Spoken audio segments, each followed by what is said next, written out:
Okay. So already last class வந்து நம்ம எது வரைக்கும் பார்த்தோம்? ஸ்ட்ரிங்ஸ் அரே கம்ப்ளீட் பண்ணியாச்சுல்ல? கேக்குதா? Yes correct. அதோட ஸ்ட்ரிங் கம்ப்ளீட் ஆயிடுச்சு. ஸோ நெக்ஸ்ட் வந்து மேத்தமெட்டிக்கல் ஃபங்க்ஷனும் டேட் ஃபங்க்ஷனும் உங்களுக்கு நம்ம ஜேஎஸ்ல பார்த்த அதே மாதிரி தான் இருக்கும். நான் உங்களுக்கு நோட்ஸ் சென்ட் பண்ணுறேன். ஸோ அதுலேருந்து படிச்சுக்கோங்க. ஓகே. ஸோ இப்போ நம்ம நெக்ஸ்ட் டாபிக் வந்து ஸ்டார்ட் பண்ணலாம். ஸோ நெக்ஸ்ட் இப்போ நம்ம பார்க்க போகிறது வந்து பார்த்தீங்கன்னா இன்க்ளூட் அப்படின்ற ஸ்டேட்மெண்ட்.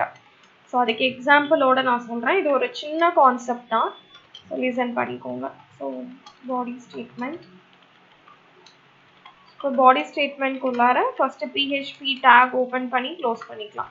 இப்போ இதில் நம்ம ஸ்டேட்மெண்ட் ரைட் பண்ணுறோம். ஸோ இப்போ இதில் வந்து நான் என்ன பண்ணுறேன் அப்படின்னா ஜஸ்ட் ஒரு ஹெட்டிங் 1 கொடுக்குறேன். ஸோ இதில் வந்து hello welcome to the page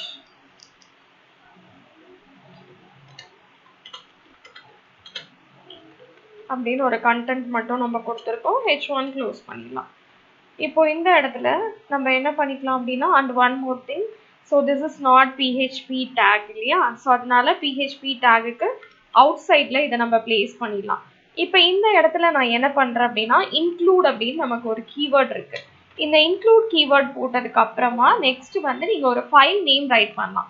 இப்போ வந்து நமக்கு ஆல்ரெடி htdocsல நிறைய ஃபைல்ஸ் இருக்கு. இதில் நான் வந்து form1 அப்படின்னு இருக்கிற ஃபைலை இங்கே வந்து ரைட் பண்ணிக்கிறேன். எக்ஸ்டென்ஷன் கண்டிப்பாக போடணும். ஓகே. ஸோ போட்டாச்சு. இப்போ நான் என்ன பண்ணுறேன் அப்படின்னா PHP டேகுக்கு அவுட் சைடில் ஜஸ்ட் H2ல end அப்படின்னு ஒரு ஸ்டேட்மெண்ட் கொடுக்குறேன். ஓகே. ஸோ H2 க்ளோசிங் பண்ணிக்கலாம். இப்போ இந்த ஃபைலை நான் வந்து சேவ் பண்ணுறேன். ஸோ சேவ் பண்ணுறது same location. So local disk C example போயிட்டு htdocsல நம்ம ஃபைலை சேவ் பண்ணிடலாம்.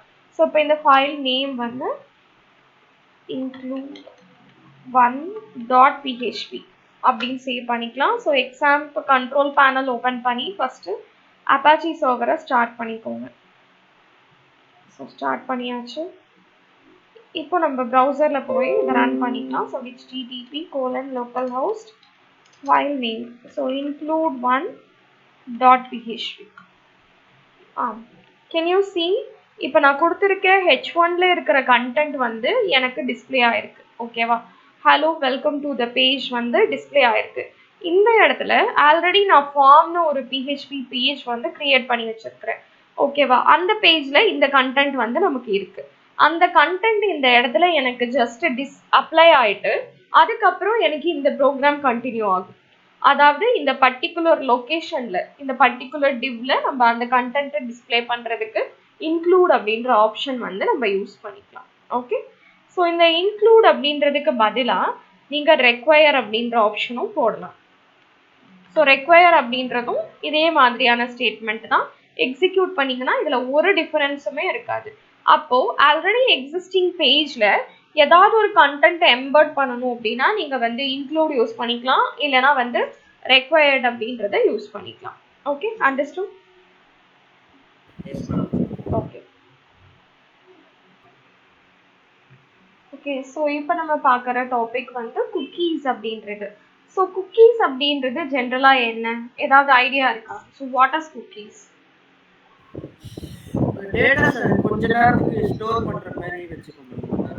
ஓகே. டெம்பரரி ஸ்டோரேஜ்னு சொல்றீங்களா?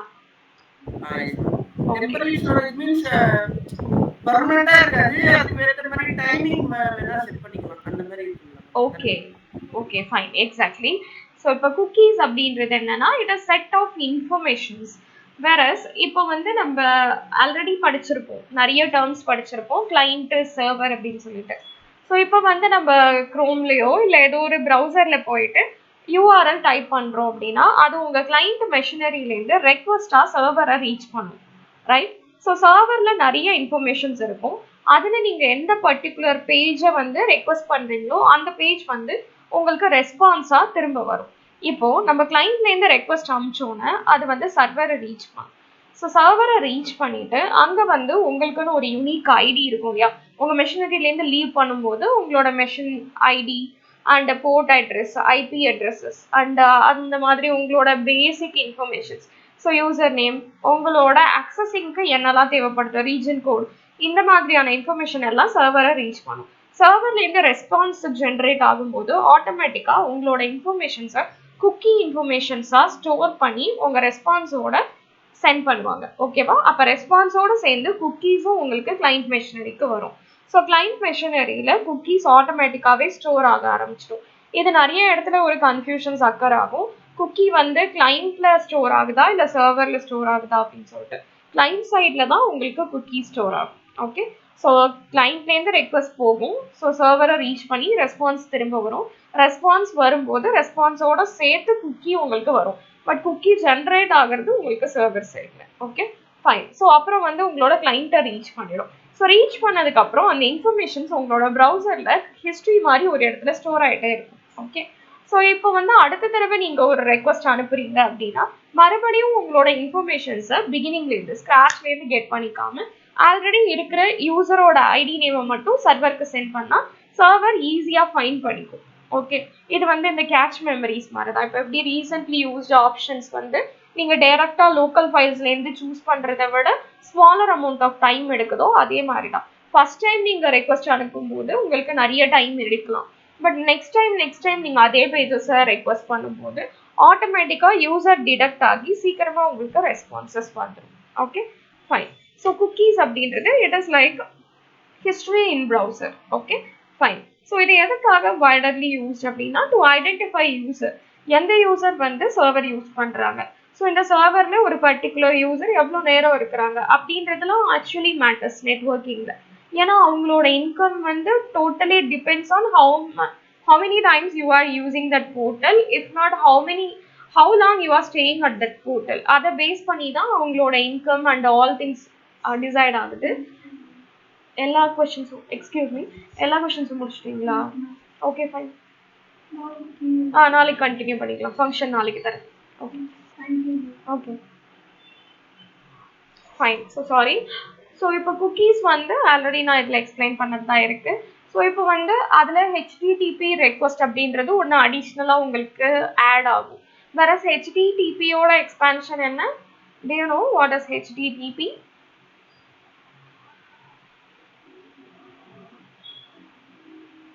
Do you know what is HTTP?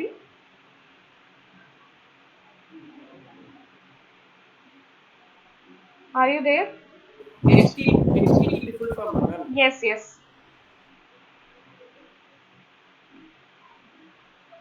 Okay, அதோட பர்பஸ் என்னன்றது தெரியுமா? என்ன பர்பஸ்க்காக யூஸ் பண்றோம்? எஸ். எதனால அப்படி யூஆர்எல்க்கு முன்னாடி ஆட்டோமேட்டிக்லி கம்? ஏன்னா நம்ம வந்து என்ன பண்ணுவோம் அப்படின்னா www. அந்த யூஆர்எல் அட்ரஸ் டைப் பண்ணுவோம். பட் ஆட்டோமேட்டிக்காக நீங்கள் என்டர் போட்ட உடனே it will add HTTP. So அப்போ அந்த ஹெச்டிடிபினா என்ன, எதுக்காக அது யூஸ் ஆகுது? Any idea? நோ. அது கொஞ்சம் ஈஸியா அக்செப்ட் பண்ணிக்கோன்றீங்களா? Okay fine. So let me explain. So HTTP அப்படின்றது ஹைப்பர் டெக்ஸ்ட் ட்ரான்ஸ்ஃபர் ப்ரோட்டோகால் அப்படின்னு சொல்லுவோம். Okay, so hyper text transfer protocol. Whereas இப்போ ஒரு இடத்துலேருந்து டேட்டா இன்னொரு இடத்துக்கு ரீச் ஆகணும் அப்படின்னா உங்களுக்கு HTTP is very very essential. இப்போ ஒரு மெஷினரியிலேருந்து இல்லைன்னா ஒரு பிளேஸ்லேருந்து டேட்டா இன்னொரு பிளேஸ்க்கு ரீச் ஆகணும்னா அது அதோட ஃபிசிக்கல் டிவைசஸ்லேருந்து என்டர் ஆகி நெட்வொர்க்குக்கு போகணும். ஓகே, லீவ் ஆகி நெட்வொர்க்குக்கு போகணும். அப்போ நெட்வொர்க்குக்கு போகணும் ப்ளஸ் அதோட டெஸ்டினேஷனை ரீச் பண்ணணும். அப்போ 2 டிஃபரெண்ட் லொக்கேஷன்ஸில் நமக்கு வந்து டேட்டா கம்யூனிகேஷன் நடக்கும். அப்போ அந்த டேட்டா கம்யூனிகேஷன் நடக்கும்போது ஆட்டோமேட்டிக்காக உங்களோட டிவைஸ்லேருந்து டேட்டா என்டர் ஆகி நெட்வொர்க்குக்கு போகும். நெட்வொர்க்கில் உங்களுக்கு வந்து ஆக்சுவலி டேட்டா டிரான்ஸ்மிட்டிங்க்கு 7 லேயர்ஸ் இருக்குது. மேபி கம்ப்யூட்டர் நெட்வொர்க்ஸ் பேப்பர் படிச்சிருந்தீங்கன்னா அதில் ஓஎஸ்ஐ அப்படின்னு ஒரு ISO OSI டாபிக் படிச்சிருப்பீங்க. ஸோ அது என்ன பண்ணும் அப்படின்னா 7 லேயர்ஸை க்ராஸ் பண்ணி தான் உங்களோட டெஸ்டினேஷனை அது வந்து ரீச் பண்ணும். ஸோ அப்போ டெஸ்டினேஷனை ரீச் பண்ணுறதுக்கு முன்னாடி அதில் நிறைய ப்ரோட்டோகால்ஸ் வந்து உங்களுக்கு இன்வால்வ் ஆகும். அதில் one of the protocol is HTTP protocol. இது என்ன பண்ணும் அப்படின்னா உங்களோட டேட்டாவை ஃபிசிக்கல் டிவைஸ்லேருந்து நெட்வொர்க்குக்கு புஷ் பண்ணும். ஓகேவா? ஸோ அப்போ உங்களோட டேட்டா ஒரு இடத்துல இருந்து இன்னொரு இடத்துக்கு மூவ் ஆகணும் அப்படின்னா HTTP is very very essential. இப்போ நீங்க ப்ரௌசர்ல போறீங்க, உங்களோட URL டைப் பண்றீங்க, உங்களோட URL உங்க மெஷினரியிலேருந்து லீவ் பண்ணி சர்வரை ரீச் ஆகணும் இல்லையா? ஸோ அப்போ அந்த HTTP இல்லைன்னா அங்கே மூவ்மெண்ட் அப்படின்றது ஒரு விஷயம் இருக்கவே இருக்காது. ஓகேவா? ஃபைன். ஸோ அந்த மாதிரி உங்களுக்கு வந்து HTTP ரெஸ்பான்சஸ் சர்வர்லேருந்து வரும், நீங்க ப்ரௌசர்லேருந்து கொடுக்கறது HTTP ரெக்வஸ்ட். ஓகேங்களா? அப்போ உங்களோட டேட்டா டிரான்ஸ்மிட்டிங்ல ரொம்ப ரொம்ப இம்பார்ட்டன்ட் ரோல் வந்து இந்த HTTP ப்ரோட்டோகால்க்கு இருக்கு. ஸோ ப்ரோட்டோகால் அப்படின்றது என்னன்னா it is set of rules. Whereas இப்போ நீங்க கன்சோல் அப்ளிகேஷன்ஸ் டெவலப் பண்ற மாதிரி network applications, data communication applications build பண்ணும்போது இன்பிட்வீன்ல நிறைய டேட்டா டிரான்ஸ்மிட்டிங் ஆகும், நிறைய வேவ்ஸ் இருக்கும். அப்போ அந்த டேட்டா ஒரு இடத்துல இருந்து இன்னொரு இடத்துக்கு எப்படி டிரான்ஸ்ஃபர் ஆகணும், ஓகேங்களா? அண்ட் அதே மாதிரி அது என்ன ரூட்டை வந்து ஃபாலோ பண்ணணும், இன்பிட்வீன்ல என்கிரிப்ஷன்ஸ் இருக்கா, டீக்ரிப்ஷன்ஸ் இருக்கா, டிராஃபிக் ஜாம் அக்கர் ஆகுதுன்னா அதை எப்படி ஹேண்டில் பண்ணணும், இது எல்லாமே நம்ம கொடுக்குற அந்த இன்ஸ்ட்ரக்ஷன்ஸை தான் நம்ம ப்ரோட்டோகால்ஸ் அப்படின்னு சொல்லிட்டு சொல்லுவோம். ஓகே, நிறைய டைப்ஸ் ஆஃப் ப்ரோட்டோகால்ஸ் இருக்கு. ஒரு ப்ரோட்டோகாலும் ஒரு இண்டிவிஜுவல் டாஸ்க் வந்து நெட்வொர்க்கிங்ல பண்ணும். ஓகேவா? Fine. So that will be separate bigger topic. So அதனால அதில் என்டர் ஆகலை. ஜஸ்ட் இப்போதைக்கு HTTP மட்டும் நீங்கள் தெரிஞ்சுக்கோங்க. ஓகே, HTTPன்றது இல்லை அப்படின்னா உங்களோட டேட்டா உங்கள் டிவைஸ்லேருந்து நெட்வொர்க்குக்கு மூவே ஆகாது, கம்யூனிகேஷனே பில்ட் ஆகாது. ஓகேவா? ஃபைன். ஸோ இப்போ செட் குக்கி அப்படின்னு சொல்லிட்டு PHPயில் ஒரு மெத்தட் இருக்கு. இந்த மெத்தட் ஆர் ஃபங்க்ஷன் எப்படி வேணாலும் சொல்லலாம். இந்த மெத்தட் என்ன பண்ணும் அப்படின்னா உங்களுக்கு வந்து குக்கி இன்ஃபர்மேஷன்ஸை செட்டப் பண்ணுறதுக்காக யூஸ் பண்ணுறோம். இப்போ நம்ம வந்து ஒரு ப்ரோக்ராமர் அப்படின்னா ஆப்வியஸ்லி நம்ம ஒரு ஃப்ரண்ட் எண்ட் டெவலப் பண்ணுறோம், பேக் எண்ட் டெவலப் பண்ணுறோம், ஸ்டோரேஜ்க்கு சர்வர்ஸ் யூஸ் பண்ணிக்கிறோம், ரைட்? ஸோ அப்போ front end and back end நீங்கள் ஒர்க் பண்ணும்போது ஒரு யூஸரும் உங்களோட பேஜை ஓப்பன் பண்ணி யூஸ் பண்ணுறாங்க அப்படின்னா அவங்களோட குக்கி இன்ஃபர்மேஷன் எப்படி ஸ்டோர் ஆகணுன்றத ஆஸ் அ ப்ரோக்ராமர் நம்ம தான் டிசைட் பண்ணணும். ஓகேவா? அப்போ குக்கி நம்ம தான் கிரியேட் பண்ணணும். அதில் போய் ஜஸ்ட் யூசர்ஸ் யூஸ் பண்ண அவங்களோட இன்ஃபர்மேஷன்ஸ் வந்து ஸ்டோர் ஆகிட்டு இருக்கும். ஓகேவா? ஃபைன். ஸோ அப்போ அந்த குக்கீஸை கிரியேட் பண்ணுறதுக்கு நம்ம செட் குக்கீஸ் அப்படின்ற இந்த மெத்தட் யூஸ் பண்ணுறோம். இதில் நீங்கள் என்னென்ன இன்ஃபர்மேஷன் கொடுக்குறீங்களோ அது போயிட்டு உங்களுக்கு குக்கி இன்ஃபர்மேஷன்ஸாக உங்கள் மெஷினரியில் ஆட் ஆகிட்டே இருக்கும். ஸோ குக்கி இன்ஃபர்மேஷன் நீங்கள் செட் பண்ணதுக்கு அப்புறமா $குக்கின்ற குளோபல் வேரியபிள் யூஸ் பண்ணி, குளோபல் கான்ஸ்டன்ட் யூஸ் பண்ணி நீங்கள் அந்த டேட்டாவை டிஸ்பிளே பண்ணுறது, விசிபிள் பண்ணுறது எல்லா ஆப்ஷனையும் பண்ணிக்கலாம்.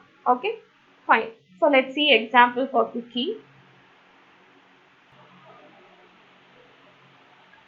ஸோ குக்கீஸ் வந்து எப்படி கிரியேட் பண்ணணும் அப்படின்னா நார்மல் நீங்கள் HTML ப்ரோக்ராம் ரைட் பண்ணுவோம் இல்லையா? ஸோ HTML ப்ரோக்ராம்குள்ளார நீங்கள் PHP டேக் எம்பர்ட் பண்ணுவீங்க ஜென்ரலாக. பட் குக்கீஸ் இருக்கும்போது மட்டும் நம்ம HTMLக்கு பிஃபோராகவே குக்கி செட்டப் கொடுத்துடணும். ஓகேவா? ஸோ இப்போ குக்கி செட்டப்பில் செட் குக்கி யூஸ் பண்ணி யூசர் அப்படின்ற லேபிளிங்கில் மலர் அப்படின்றத ஸ்டோர் பண்ணுறேன். ஓகே, இப்போ குக்கி இன்ஃபர்மேஷன்ஸ் எப்படியெல்லாம் இருக்கும் அப்படின்னா இப்போ யூசர் நேம் அண்ட் யூசரோட போர்ட் நம்பர், யூசரோட IP அட்ரஸ் அண்ட் யூசரோட க்ரெடென்ஷியல்ஸ் இஃப் எனிதிங், அது எல்லாமே ஒரு லேபிளிங்காக இந்த மாதிரி பேர் ஆஃப் வேல்யூஸாக தான் உங்களுக்கு ஸ்டோர் ஆகும். Okay, fine. ஸோ நான் இப்போ யூசர் அப்படின்ற லேபிள் கிரியேட் பண்ணி அதில் வந்து மலர் அப்படின்ற வேல்யூவை ஸ்டோர் பண்ணுறேன். இப்போ நம்ம பாடி ஸ்டேட்மெண்ட்டில் PHP டேக்ல if not equal to is set, இது வந்து ஆல்ரெடி பட்டன் கிளிக் ஆப்ஷனில் நான் உங்களுக்கு சொல்லி கொடுத்துருப்பேன். So இப்போ not equal to is set, so cookie of user, that is cookie value isn't set yet, that is இந்த user அப்படின்றது empty-ஆ இருக்கா அப்படின்றது இந்த இடத்துல நீங்க செக் பண்றீங்க. ஸோ இப்போ வேல்யூஸ் எதுவும் இன்னும் செட் ஆகலை அப்படின்னா sorry cookie is not found அப்படின்றது வந்துடும். ஒருவேளை ஆல்ரெடி வேல்யூ செட்டப் ஆயிருக்கு அப்படின்னா cookie வேல்யூன்னு போட்டு அவங்களோட நேம் வந்து நமக்கு டிஸ்பிளே ஆகிற மாதிரி பண்ணியிருப்போம். இப்போ நான் இதை எக்ஸிக்யூட் பண்றேன் உங்களுக்கு. இப்போ HTTP so cookie2.php. ஸோ இப்போ குக்கி வேல்யூ இஸ் மலர் அப்படின்னு வருது. பட் நான் ஃபர்ஸ்ட் டைம் எக்ஸிக்யூட் பண்ணும்போது எனக்கு value sorry cookie is not ஃபவுண்டுன்னு தான் வரும். பிகாஸ் உங்களோட ப்ரௌசர்லேருந்து ரெக்வஸ்ட் இன்னும் எனேபிள் ஆகலை. ஒன்ஸ் நீங்கள் ரெஃப்ரெஷ் பண்ணீங்க அப்படின்னா உங்களுக்கு கிளைண்ட்லேருந்து சர்வரை ரீச் பண்ணி ரெஸ்பான்ஸ் வர்றதுனால குக்கி வேல்யூ செட்டப் ஆகிடும். ஓகே தானே? அண்டர்ஸ்டுட்?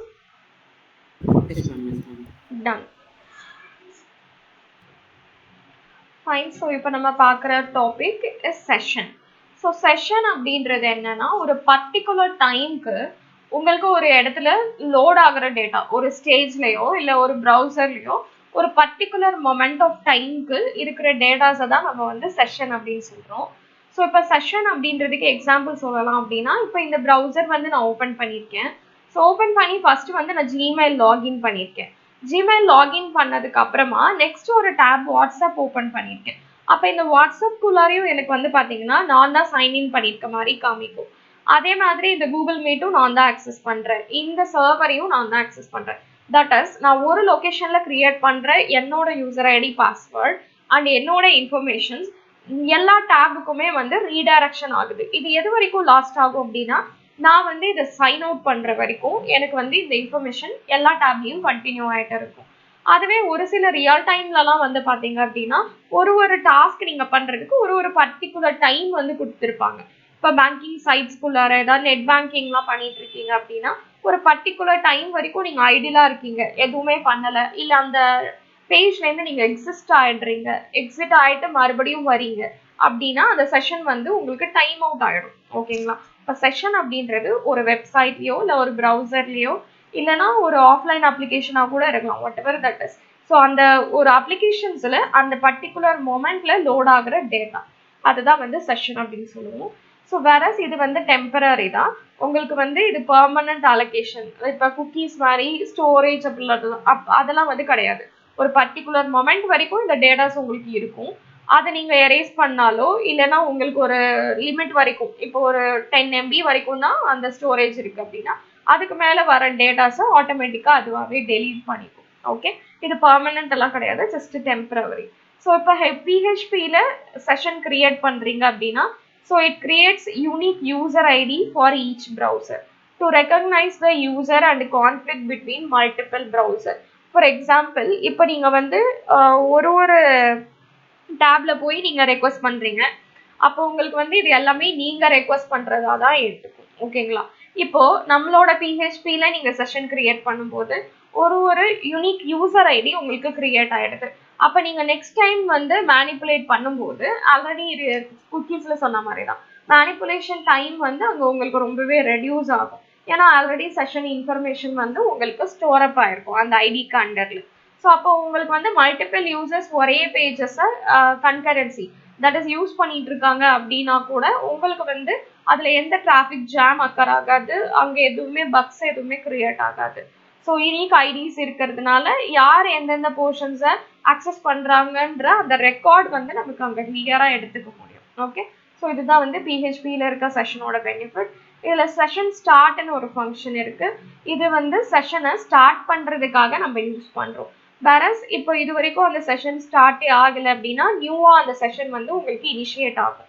இல்லை ஆல்ரெடி ஒர்க் ஆகிட்டு கொஞ்சம் வெயிட்டிங் கேட்டகிரியில இருக்கிற செஷன் அப்படின்னா அதோட டாஸ்கை ரெஸ்யூம் பண்ணும், வெயிட்டிங்லேருந்து மறுபடியும் ஒரு ரன்னிங் ஸ்டேட்டுக்கு மாற்றும். ஸோ அதுவும் வந்து செஷன் ஸ்டார்ட்டோட பர்பஸ் தான். ஸோ இப்போ it returns existing session if session is created already. இப்போ நீங்க வந்து ஒரு யூசர், நீங்க வந்து ஃபர்ஸ்ட் டைம் இந்த பேஜ்ல இதுக்கு ஒரு பெஸ்ட் எக்ஸாம்பிள் சொல்லணும்னா, இப்போ இதுல வந்து நான் ஜிமெயில் லாகின்னு வரேன்னு வச்சுக்கோங்களேன். நீங்க ஆல்ரெடி மெயில் ஐடி கிரியேட் பண்ணியிருக்கிறீங்க, இதுல யூஸ் பண்ணியிருக்கீங்கன்னா உங்களுக்கு அந்த மெயில் ஐடிஸ் எல்லாம் லிஸ்ட் அவுட் ஆகும், பார்த்துருக்கீங்களா? ஸோ அதுல வந்து உங்களோட டேட்டா உங்களுக்குன்னு ஒரு யூனிக் ஐடியை போட்டு சேவ் பண்ணி வச்சிடுது. அப்போ அடுத்த டைம் நீங்க வரும்போது பாஸ்வேர்ட் மட்டும் என்டர் பண்ணி உள்ள போய்க்கலாம். ஸோ அப்போ மல்டிபிள் யூசர்ஸ் ஒரே கம்ப்யூட்டரை ஆக்சஸ் பண்ணும்போது அவங்களுக்கு ஒரு யூனிக் ஐடி கிரியேட் ஆகிடும். அப்போ அவங்களோட அந்த மெயில் ஐடி அண்ட் அவங்களோட டீடைல்ஸ் எல்லாம் டெம்பரரியா ஸ்டோர் ஆயிட்டு ஜஸ்ட் பாஸ்வேர்ட் என்டர் பண்ணா மட்டும் ரீடைரக்ட் பண்ணிக்கும், ஒரு தடவையும் ஃபர்ஸ்ட்லேருந்து நீங்க எல்லாமே ஆரம்பிக்காம. அதுதான் வந்து செஷனோட biggest help. Okay, fine. So அந்த செஷன் வந்து அவைலபிளா இல்லை அப்படின்னா it creates and returns a new session. இதில் நான் எக்ஸ்பிளைன் பண்ண மாதிரி தான். ஓகே, இப்போ டாலர் செஷன் அப்படின்ற இந்த குளோபல் வேரியபிள் வந்து பார்த்தீங்கன்னா செஷனுக்கான இன்ஃபர்மேஷன் எல்லாம் ஸ்டோர் பண்ணியிருக்கும். இதுலேயும் வேல்யூஸ் வந்து உங்களுக்கு பேர் ஆஃப் வேல்யூஸாக தான் இருக்கும். அதுதான் இங்கே அசோசியேட்டிவ் அரே அப்படின்னு சொல்லி மென்ஷன் பண்ணுறாங்க. Already associative array we have discussed. Okay, அதில் பேர் ஆஃப் வேல்யூஸாக உங்களுக்கு வந்து இருக்கும். இந்த செஷன் அண்ட் குக்கி எல்லாமே வந்து இந்த மாதிரி பேர் ஆஃப் வேல்யூஸை தான் உங்களுக்கு வந்து ஸ்டோர் பண்ணிக்கும். Understood?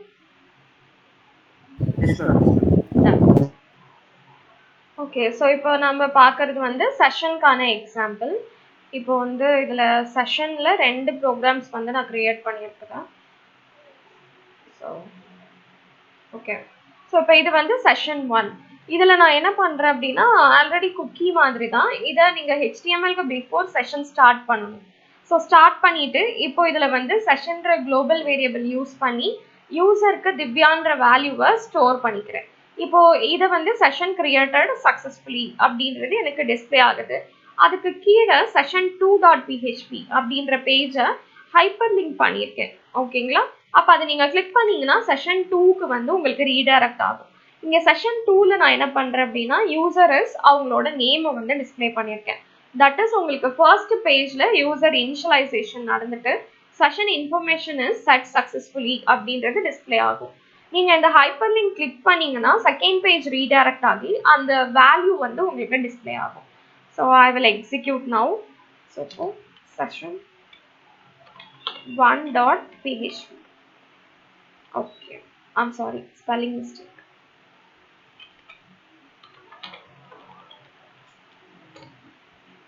Can you see the page is executed and session information is set successfully is displayed. So இதுல வந்து visit page அப்படின்றத display click பண்ணீங்க அப்படின்னா உங்களுக்கு செஷன் 2 ரீடைரக்ட் ஆகி அதில் வந்து நம்ம ஸ்டோர் பண்ண அந்த செஷன் வேல்யூ உங்களுக்கு டிஸ்பிளே ஆயிருக்கு. இந்த மாதிரி தான் ஒரு பேஜ்லேருந்து இன்னொரு பேஜுக்கு செஷன் ஆப்ஜெக்ட் மூலமாக நம்ம வேல்யூஸை பாஸ் பண்ணிப்போம் ரியல் டைமில் நீங்கள் ஒர்க் பண்ணும்போதும் கூட. ஓகே தானா? அண்டர்ஸ்டூட்? ஓகே, ஸோ இப்போ நம்ம பார்த்துட்டு இருக்க எக்ஸாம்பிள் வந்து for exception handling. So exception அப்படின்றது it actually means it's run time errors. Right, so errors can be classified into two categories. So compile time error and runtime error. So what is the difference between compile time error and runtime error? So what is the difference between compile time and runtime errors? Ma'am, runtime error na வந்து program போடும்போதே error காட்டும் ma'am. Okay. Compile time error na அந்த execute பண்ணும்போது கடைசில error காட்டுது ma'am. the output காட்டாம. Okay, அப்படியே மாற்றி சொல்கிறீங்கன்னு நினைக்கிறேன். கம்பைல் டைம் எரர்ஸ் நமக்கு வந்து ப்ரோக்ராம் போடும்போதே தெரியும். ரன் டைம் எரர்ஸ் வந்து நம்மளால் ஃபைன் பண்ண முடியாது. ஓகே, ஸோ ரன் ஆகும்போது அங்கே டிஸ்பிளே வராமல் இருக்கிறதோ இல்லை சம் கார்பேஜ் அவுட்புட் வரதோ அதுதான் run time errors. Okay, so compile time errors அப்படின்றது மெஜாரிட்டி சின்டாக்ஸ் எரர்ஸாக இருக்கும். நம்ம இப்போ ப்ரோக்ராமில் ஏதாவது ஸ்பெல்லிங் மிஸ்டேக்ஸ் பண்ணுறது இல்லை பிளாக் வந்து தப்பாக போடுறது, ஸோ இந்த மாதிரியான மிஸ்டேக்ஸ் எல்லாமே கம்பைல் டைம் எரர்ஸில் வரும். ஸோ கம்பைல் டைம் எரர்ஸை உங்களோட கம்பைலர்ஸ் ஈஸியாக ஐடென்டிஃபை பண்ணிடும். ஓகே, ஆனால் ரன் டைம் எரர்ஸை கம்பைலர்ஸால் கண்டுபிடிக்க முடியாது. ஏன்னா அது யூசரோட இன்புட்டை பொறுத்தோ இல்லை பேக்ரவுண்டில் உங்களுக்கு ஒர்க் பண்ணுற விர்ச்சுவல் மெஷின்ஸில் ஏதாவது ப்ராப்ளம்ஸ் இருந்தாலோ உங்களுக்கு இந்த ரன் டைம் எரர் அப்படின்றது வந்து உங்களுக்கு வந்து அக்கர் ஆகும். Okay, fine. ஸோ அதை வந்து மேனேஜ் பண்ணுறதுக்காக தான் நம்ம எக்ஸப்ஷன் ஹேண்ட்லிங் அப்படின்ற மெக்கானிசம் யூஸ் பண்ணுறோம். இதில் வந்து நம்ம 3 ஸ்டேட்மெண்ட்ஸ் ஜென்ரலாக யூஸ் பண்ணுவோம். So try, catch and finally. So try statements பொறுத்தளவில் இங்கே வந்து எந்த லைன்ஸில் எரர் வரலாம் அப்படின்னு நம்ம கெஸ் பண்ணுறோமோ அதை வந்து ட்ரை பிளாக்குள்ளார போடணும். ஒருவேளை நம்ம கெஸ் பண்ணுற மாதிரி இதில் எரர் வருது அப்படின்னா உங்களுக்கு கேட்ச்ல இருக்கிற ஸ்டேட்மெண்ட்ஸ் எக்ஸிக்யூட் ஆகும். இல்லை நம்ம எக்ஸ்பெக்ட் பண்ண மாதிரி இதில் எரர் இல்லை அப்படின்னா உங்களுக்கு ட்ரை பிளாக்ல இருக்க ஸ்டேட்மெண்ட்டே ஒர்க் ஆகிடும். தட் இஸ் ட்ரை ஆர் கேட்ச்ல ஏதாவது ஒரு பிளாக் தான் உங்களுக்கு ஒர்க் ஆகும்.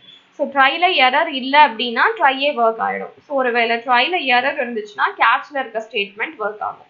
ஃபைனலி அப்படின்றது ஜென்ரல் ஸ்டேட்மெண்ட் மாதிரி உங்களுக்கு எந்த ஸ்டேட்மெண்ட் ஒர்க் ஆனாலும் ஆகலைனாலும் உங்களுக்கு ஃபைனலியில் இருக்கிற ஸ்டேட்மெண்ட் வந்து ஒர்க் ஆகிடும். ஸோ இப்போ ட்ரை, கேட்ச், கம்ப்ளீட்டட் இந்த மாதிரி ஒரு ஜென்ரல் ஸ்டேட்மெண்ட் அக்னாலேஜ்மெண்ட் வேணும்னா அதை நீங்கள் வந்து ஃபைனலி போட்டு ஒர்க் பண்ணிக்கலாம்.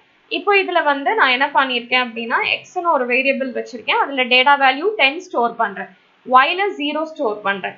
இப்போ நான் ரிசல்ட்ன்ற வேரியபிளில் எக்ஸ் அண்ட் ஒய்யை டிவைட் பண்ணுற ரிசல்ட்டை ஸ்டோர் பண்ணுறேன். அப்போ எக்ஸில் வந்து 10 இருக்குது அண்ட் ஒய்ல வந்து 0 இருக்குது. ரைட்டா?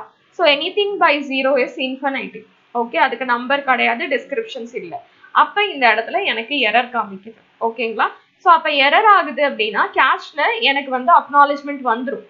இந்த $க்கு வேல்யூ வரும். $க்கு என்ன வேல்யூ அப்படின்னா அந்த எக்ஸப்ஷனோட நேம் தான் இதோட வேல்யூ. ஓகேங்களா? ஸோ அப்போ இந்த இடத்துல எரர் அக்கர் ஆகுது அப்படின்னா ஆட்டோமேட்டிக்காக அந்த எரர் இந்த இடத்துக்கு பாஸ் ஆகும்.